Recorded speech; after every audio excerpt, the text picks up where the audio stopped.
iPad kids are out of control. Teachers all over the globe are reporting that Gen Alpha, which are the kids raised with this new age technology, are performing 2 times lower than their grade level. I teach 7th grade. They are still performing on the 4th grade level. We are watching critical thinking disappear in real time. It feels like teaching an entire generation of weaponized incompetence. Not only that, but the rate of teachers quitting has never been higher due to Gen Alpha's terrifying behavior, which is aggressive and defiant. Having to teach and work with you guys as children has been the most traumatic experience of my life.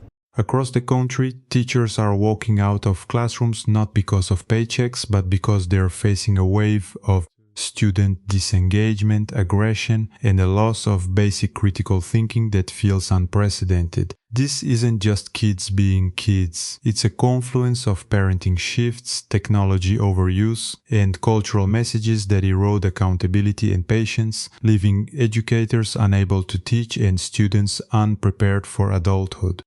It feels like teaching an entire generation of weaponized incompetence. Because what do you mean you can't just reread the directions that I strained my voice to read out loud 3 times? What do you mean you can't just look at the rubric that I made that shows you exactly how to get a grade? And I said if you even wrote a few sentences, you could get a 1, which is a D.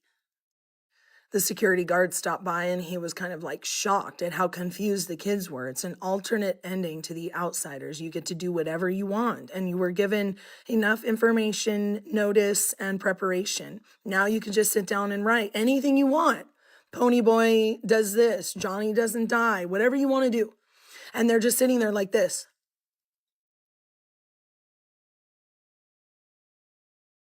And I can't help that. And so I just told him, like, you need to pick up the pencil and write. I can't help you. You need to pick up the pencil and write. The only metaphor I could think of to try and motivate them was that every year my kids have 2 sets of grandparents. One set of grandparents just gets a blank happy birthday card and then they write love grandma.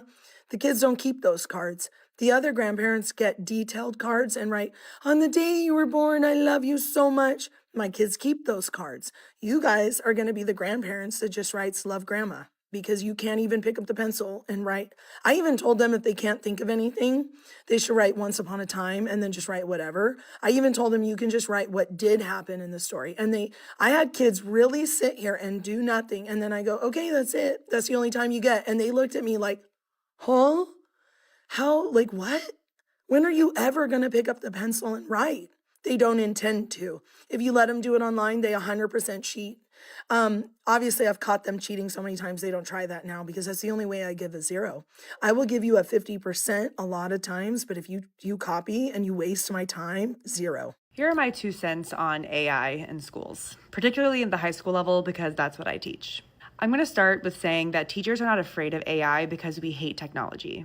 We are scared because we are watching critical thinking disappear in real time. AI is everywhere. We cannot pretend like it doesn't exist, and we can't put the genie back in the bottle. So we're trying to lean into it. We are trying to teach kids how to use AI ethically, but that is so much easier said than done. The problem is that the lines are so blurred. A lot of students genuinely do not know where help ends and replacement begins. And when we give them an inch, they take a mile. Not because they're bad kids, because they're kids, and the temptation is enormous.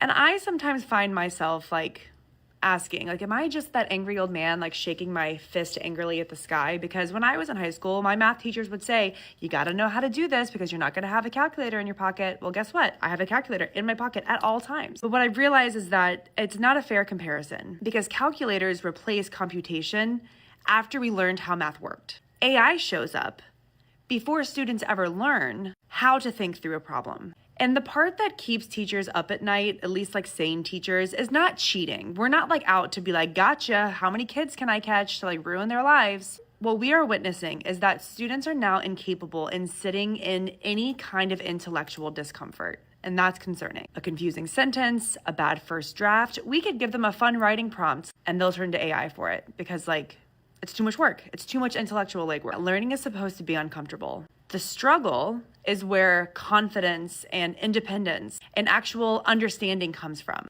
AI is not inherently bad, but when it becomes the first step instead of last support, that is when we lose something incredibly important. And what really scares me is not AI in the classroom. It's the idea of raising a generation that never learned how to think through uncertainty. Innovation does not come from instant answers. It comes from people who sit with tough questions. If we lose that, we don't just lose academic skills, we lose future problem solvers. So what does that mean for us as a society when innovation stops? Because we now lack the workforce of critical thinkers. We are not just talking about grades and cheating. We are talking about who is going to innovate, who is going to create, who is going to solve these really difficult societal problems when the answer is not obvious. Who is going to do the work that actually moves society forward if no one learned how to think without a shortcut? This is so much bigger than what's going on in school. If students never learn how to struggle through ideas, how to think critically, how to trust their own minds, then who becomes the innovators? Who builds the next breakthroughs? Who solves the problems that we have not even named yet? And that's why this conversation matters. And that's the part that really should make us all feel a little bit more existential. We as teachers, we are not afraid of technology, but we are very afraid of what happens when critical thinking becomes optional. The reason teachers are leaving is not because of teacher pay, and I will tell you why. I'm a band director, which means I get paid more than most teachers. It's an incentive to show up and stay late, for sure, but it's not enough. Even if every teacher in the state of Texas got a $10,000 raise per year, we would still be dealing with some of the same issues we're dealing with right now. Let me just tell you what I've been dealing with in the last 48 hours. There's a list. Yesterday, I broke up an assault in my band hall. Not a fight, an assault. A kid punching another kid in the head at least 4 or 5 times. Some mystery kid decided to get creative over the last 12 hours when I wasn't paying attention and literally took every single string off of every single French horn that we own, making them unplayable. I set up a drum set station for my percussionist. I was so excited because they have been begging me all year to play drum set. Took 24 hours for somebody to break the hi-hat. People stealing and using instruments that aren't theirs, even if it's in a locker. I had another kid hit somebody else in the face when their trumpet was on their face because they were blowing it in their direction. I had another kid in the same class flip me off and then try to lie about it. And before you come at me in the comments saying I knew what I signed up for, yeah, I do get it. But I've been told from multiple people on my campus that the band kids are the best acting, well-behaved students on campus, and I still have to deal with this garbage every single day. This is not a money problem. It's not an admin problem. It's not a parent problem. It is an emotional dysregulation problem. Never in my 13 years of teaching have I ever had such a problem with kids keeping their hands to themselves and keeping them from destroying property. I understand they're kids and part of our job is to keep them regulated and to teach them how to do it. But I have repeated myself so many times this year. I have posted things on the wall. I've given them lectures. I've written them up. I've failed them. The corrective measures that we've used in the past do not work anymore. These kids do not care if they fail. They do not care if they're written up. They do not care if they get OSS. The only thing that most of them care about is how they're going to be entertained in the next 5 minutes of their life. And I try not to be a millennial teacher that blames technology because I am steeped in technology. I love TikTok. I use technology in my class all the time. But it's as if some of these kids have literally given up on life. It's like they've given up on doing anything special, and they're 12. They're 12. I was so excited to start this year because I wanted to make some kind of an impact and get back into the classroom, but I feel like I've been chasing my tail all year.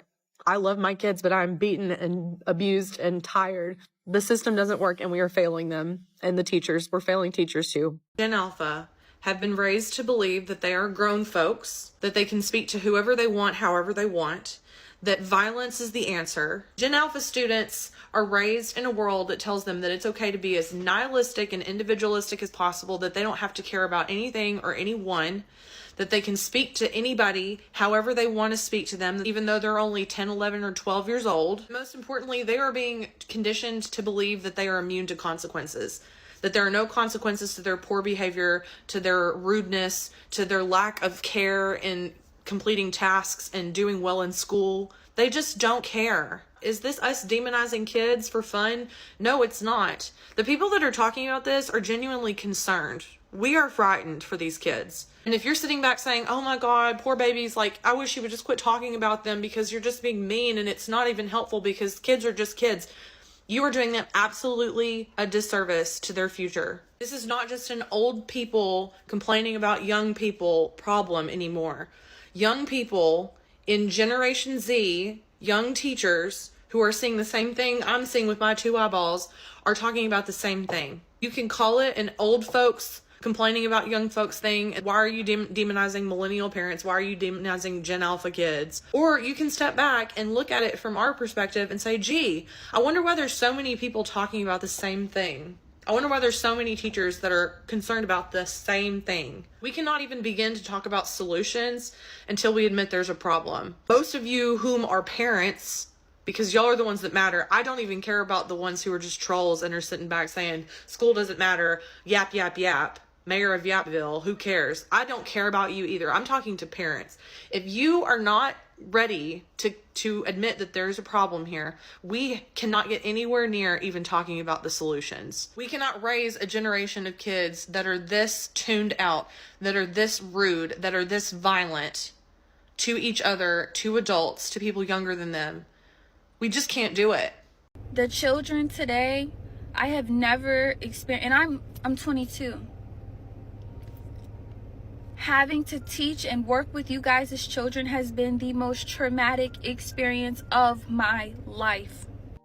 I teach 5-year-olds ballet, 5-year-old girls ballet. I have a class of 10 students. They don't respect any authority. You ask them, can you stand in your designated spot? They're telling you no and shut up. They're throwing things at each other. They're throwing things at other people, other classmates. You say, can everybody sit in their spot? I don't want to. I'm not doing that. You don't get to tell me what to do. You're not my mom. You confront the parent. The parent tries to argue with you and fuss at you because you tried to reprimand and redirect their kid. I told a young little girl, please sit in your spot. You're not my mom. You don't tell me what to do. Okay. When her mom came to pick her up, I said, hey, your daughter's having a hard time following instructions. And 7 times today, I've had to redirect her to just sit in her spot. Well, clearly she didn't want to sit. And mind you, this is a mom. Clearly she didn't want to sit right there. So, I mean, if she's telling you she don't want to do something, why keep asking her to do it? You know she's not going to do it.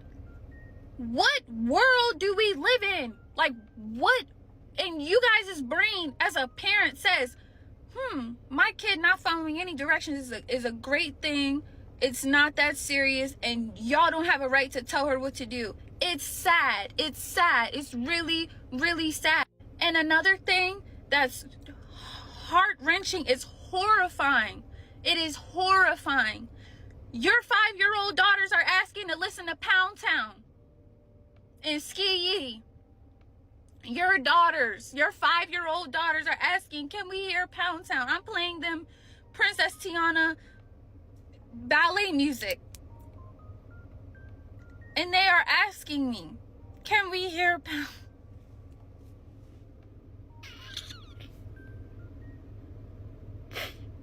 I don't know what to do. I don't know what to do. And I'm so scared for these little girls today because this is the most insane agenda push I have ever seen in my life. We do freeze dance. You guys' daughters are twerking at 5. Where's the parenting? Where's the boundaries? Where's the help? Y'all are not helping your kids. You're hurting them. You guys are hurting them. I come every day dressed, ready to go, and I'm in school too. I'm in college. I mean, I put bows in my hair. I'm wearing leotards. I'm trying to get them interested in like proper things for their age, and you guys are exposing your kids to this raunchy secular music. Why is you guys' 5-year-old's daughter singing Pound Town? And it's just really, really, really, it's upsetting. And I feel so bad. And I've watched different techniques, soft skills, soft parenting, gentle parenting. I'm patient. I don't yell. I'll say, hey, let's regroup. If you guys need 5 minutes, let's do some breathing. Your kids are telling me to shut up. You guys' kids are saying, I don't want to do that. I'm not doing that. You're not my mom.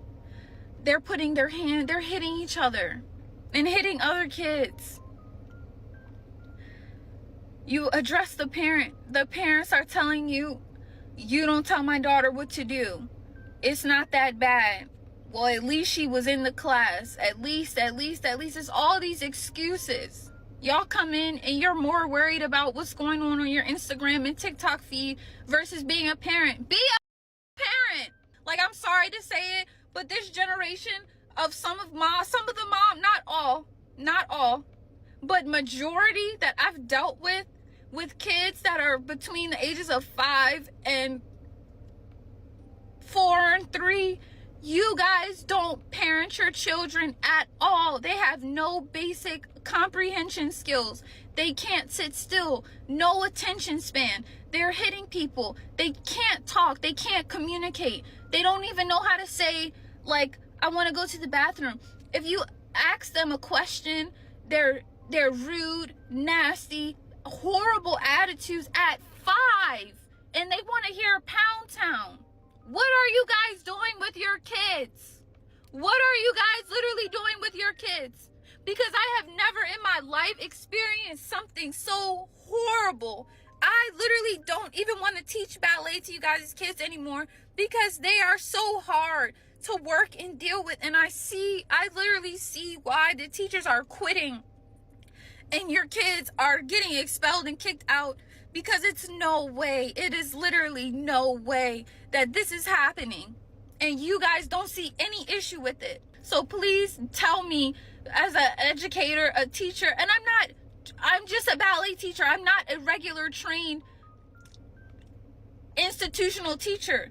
I'm teaching 5-year-olds ballet, and these are all the problems starting now, and it's no change happening. So what needs to be done and happen to fix this issue? Please, somebody tell me, somebody make it make sense, because I'm telling you, I'm this close to quitting and saying I'd never want to work with people's kids again, because this has been the most horrible experience.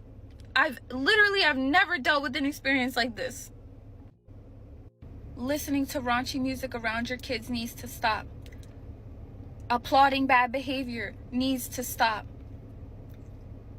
Not giving your kid your attention but throwing an iPad at them or a tablet because you don't want to parent needs to stop. I'm coming on here and I'm begging you guys, I'm asking you to really please make a change. Make a change. Your kids' lives are depending on it for y'all to make a change. Please make a change. You're not gonna believe what the student did to me today at school. Disclaimer, he is not a student of mine. He is a student that was supposed to be in a class across the hall from me. This actually happened during passing period. I had just greeted my students at the door, and I was speaking to another student of mine about some missing assignments that she had. She was standing right next to me. Again, we were standing still at the door. The student was in the hallway, and I was standing right by my door. When I see another student pass by me right in front of me, and he goes into my class, mind you, he is not a student of mine, so I immediately asked him to leave my class and to please go to his correct class. He knew exactly where he needed to be, and he made the choice to come into my classroom. As he is finally exiting, he decides to stop right in front of me where I'm standing at the door. And you guys already know I'm only 3 feet 3 inches tall. Now, these are students who are about to go into high school. This student is very, very tall, and he gave me no personal space. And what I mean by that was that he intentionally stood right in front of me, and we were probably about 2 inches away from him, rubbing his private parts on my face. And he did this with a smirk on his face. So I know for a fact that he did it intentionally. This was no accident. He had plenty of space to walk on the side of the door, but instead he chose to stand right in front of me, look down on me, and almost rubbed his parts on me. I did not even put my hand in front of him or anything. I instead went back like this because I didn't want to be accused of me touching his parts. So instead I went like this. And the other student who was speaking to me actually told him, dude, that's gross, because she saw what happened. She was my witness. Anyways, I said a lot of things to him, and I asked him to please step away from me and to not ever come back into my classroom. He, of course, denied it and went finally into his classroom. I immediately called the teacher that I knew had him, and I gathered the information to call home. And this is why I'm making the video. It is so important that parents do their part. I want to tell you as a teacher, I will never take time out of my day to call and lie about your child, ever. And you best believe most teachers will never do that. Okay, so if I'm taking the time out of my day to call you, it's because this actually happened. Luckily, the mom was very supportive, and she immediately called him over to the phone to apologize to me. And he still had the nerve to deny it. He said he didn't do anything, he was nowhere near me, all these stories. Luckily, I had a witness, so points for me. But mom she did the right thing of backing me up and helping him understand that what he had done was so wrong. And I praise this mom for doing the right thing and for putting him in his place, because he knew better. This is an 8th grader about to go into high school, very soon to be an adult. If he does this as an adult, he is going to end up in jail. And he is lucky that I'm not pressing charges, because that is harassment. And so I want to tell you, parents, if your child's teacher ever calls you to tell you that your son or daughter did something at school, please believe them, because we have no reason to lie. Hold your child accountable and make them realize that what they've done is wrong, and make them make it right. Because if you don't do that, if you don't take the necessary steps, when they in fact become adults, they're going to face the harsh reality. So anyways, this had never happened to me, and I definitely submitted a report to admin, and they are handling the situation. But again, parents, do your part. This mom did her part, and I appreciate her for doing that. She is doing her son a favor by correcting him right now. He still didn't take accountability, but she at least tried. Anyway, let me know what you think about the situation. What would you have done differently, maybe? Or what would you have done if this was your child? Today I did something as a teacher that I told myself I was never going to do. And I really think that only teachers will understand, because this sounds so bad when I say it, but I don't know what else to do in these situations. And I hate to be that person, but when I was in high school, 2015, 2019, I do not remember a singular class I was ever in where kids did this to the teacher. And I'm not kidding. Today I'm just now realizing, this is an every week occurrence in my class, I'm pretty sure. With every assignment, everything that we do, this happens at least once a week, where kids just don't want to do it. And instead of just being oh my God, I feel when I was in high school, kids would be bruh, if we were annoyed with something. But most of the time we didn't really do that, because it's we're in school. What else would we be doing besides work? What do you mean it's school?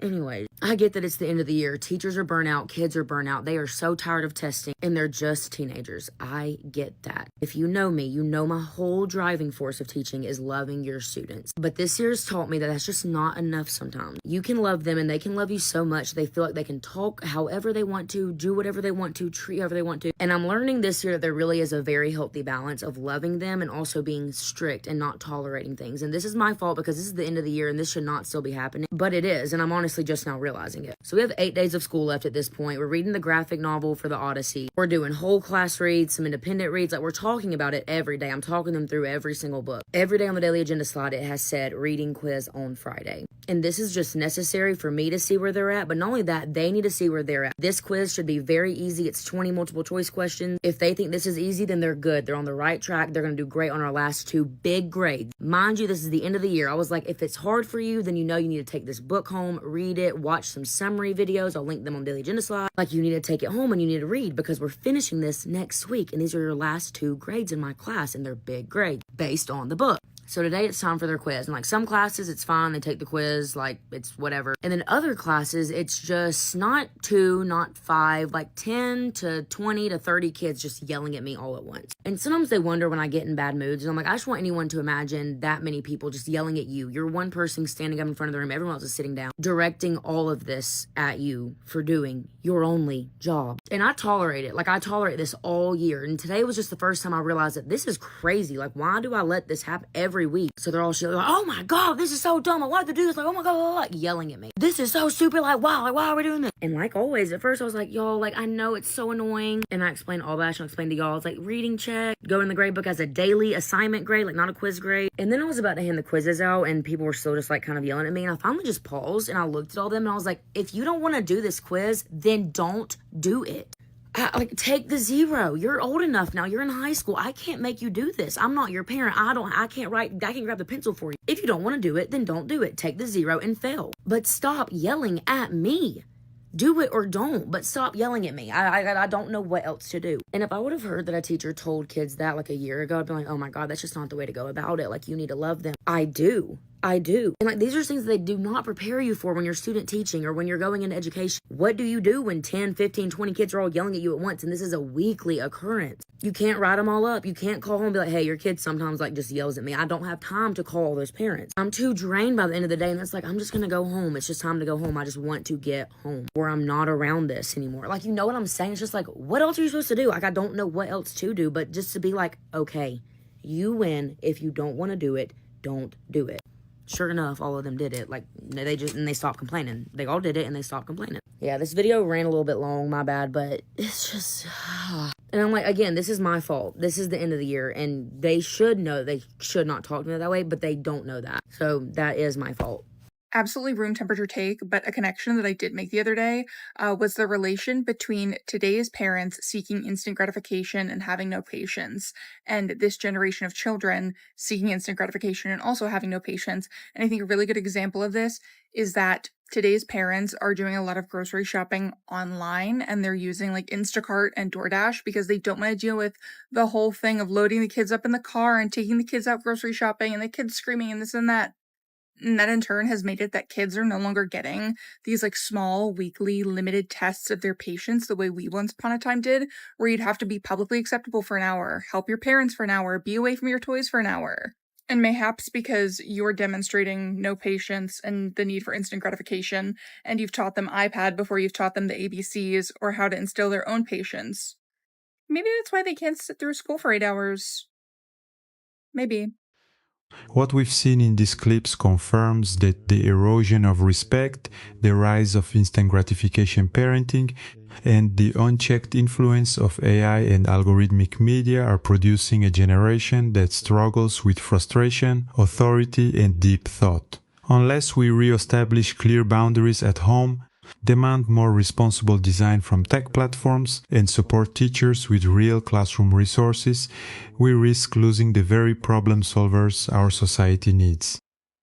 What's one change you've seen in your own home or school that could help rebuild patience and respect in kids? Share your experience in the comments so we can learn from each other. Thanks for watching. I'll see you in the next one. Take care.